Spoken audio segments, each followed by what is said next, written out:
So let's start off with this specific story. You just mentioned it. Ian Levine. 99.999% of you are not going to know who that is. Yeah, we're not He talking is about Avril Lavigne, like this isn't Skater Boy kind of stuff. We're not talking about Adam Levine, Maroon 5 nonsense. No. We're talking about the Levine comic collection. which he does have a history in music. Okay, he grew up in the music industry, and he's actually really huge in that type of field. Plus, he's a massive Doctor Who fan as well. And that plays later because this guy's put together DC comic run from 1934 to 2014, 40,000 issues, that is, okay? And that's amazing. And the other amazing part is that he had a huge run of DC, sold it so that he could take that money in, I believe, the 90s to put towards a Doctor Who collection.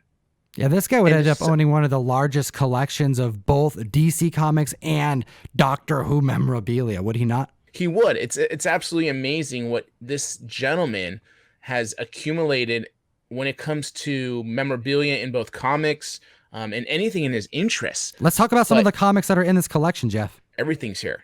I mean, this is a complete run from 1934, like I said, to 2014. You have Action Comics #1, first appearance of Superman. Detective Comics 27, first appearance of Batman.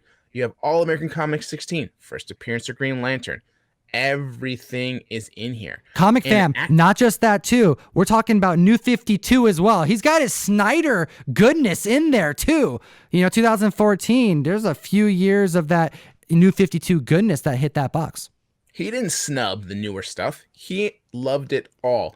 And in fact, in 2005, at that point, he completed the entire run up to then and then collected from then to 2014. So his last Golden Age book to really complete the run, all right, just so you know, is New Adventure Comics 26, one of the more rarest of books in DC Comics, period.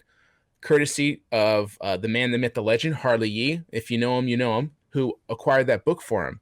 And this actually has on the front cover interior an ad to Action Comics #1 before Action Comics #1 ever came out. So that was a depiction of Superman before it was ever published. Yeah, we're talking like true first appearances before that was even a thing. Let's get into value. Let's get into worth. How do these comics look? These are a lot of issues, and I find it fun just to think about, someone with the goal of wanting to own the entire universe, But let's get into value. Tell me about the condition of these books. So you would normally assume, okay, and I believe everybody would assume, this collection will be broken up, auctioned off into pieces.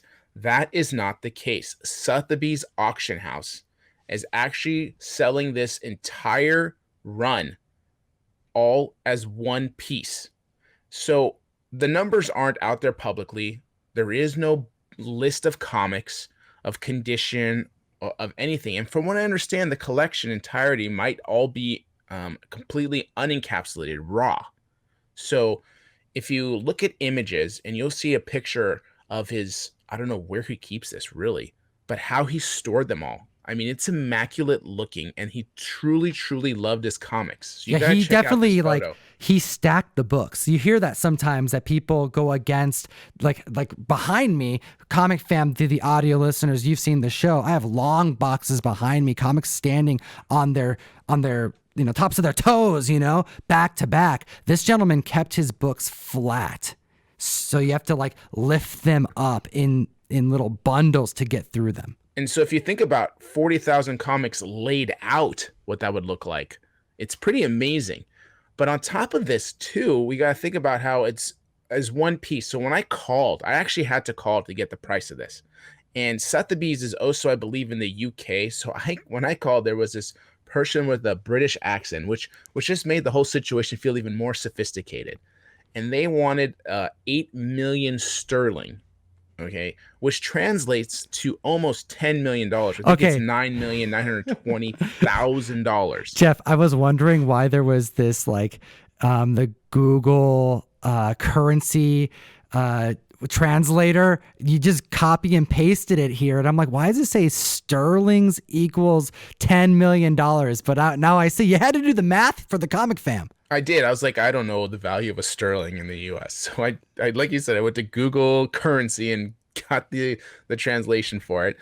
And that's the number. And when I look at it, and I've talked to people in the industry, like this gentleman's been around a long time. He's been collecting comics. A lot of people know him. But from what I understand from people who have seen this collection, a lot of the main keys are restored. When you're looking at restored items, I mean, you're looking at a huge decrease in the actual true value of these comics. I've talked to a lot of people, and I think the true real value that's realistic this collection should have is closer to maybe half of that value. Ooh, I love that this is a collection because it's so large that like this particular individual had to be somewhat known in the dealer community that items in his collection have also been seen. So there is this value that the dealers may know from afar that isn't as detailed in the catalog. And when you go on to the site to see what is being displayed to the customers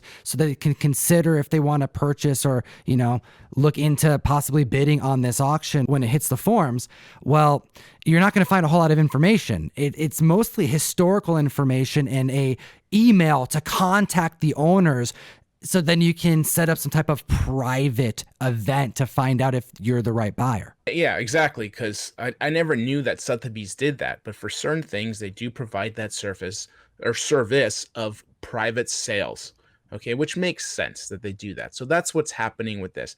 Now, you might ask, why is this not a pedigree? Okay, this is not a pedigree because A, the condition's not high enough, and it's been accumulated through whatever means this gentleman could get this collection. It wasn't bought off the shelves. It's not like one removed. So it would maybe be from the collection of Ian Levine. If CGC ever decide to make it a collection, maybe they can do that and it would say like John Burke had a collection from the collection of John Burke. It's just not a pedigree. And there is a difference. There is a very big difference. I'm also curious if the entire run, hitting the market separately would be a different situation. Like, in your opinion, is it unusual that this collection is being sold together?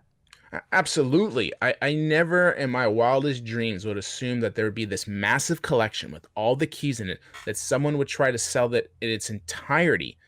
I mean, for me, when I think about it, and I could be wrong, obviously, but most people who are collecting comics, they collect what they like. I mean, it's very, very, very, very few completists out there. And even then, they're completists of runs, not an entire publisher, okay, from start to finish.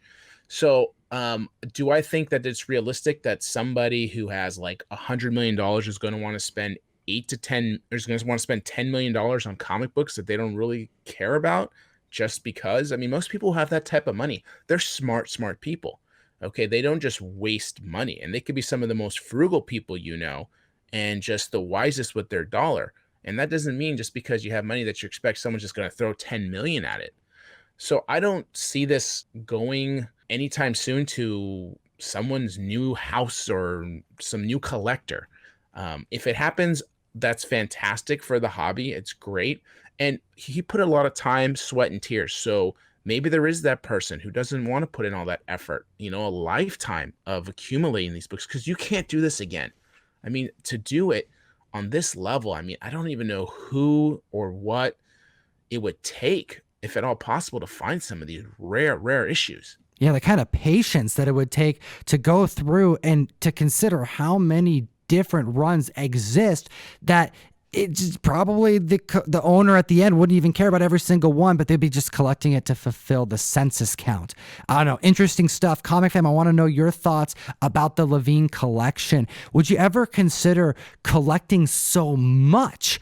I'm curious. And would you ever consider storing your comic books in a way that isn't like the standard long box BCW style. I want to hear how you collect and store your comic books in the comment section below. It'll enter you to win this trade paperback. Jeff, I think the comic fam should be doing a lot of reading right now, and I think the first Hellboy trade is a good place for them to start. Somebody is going to enjoy that Hellboy. Make sure to like, make sure to subscribe, make sure to comment down below, guys.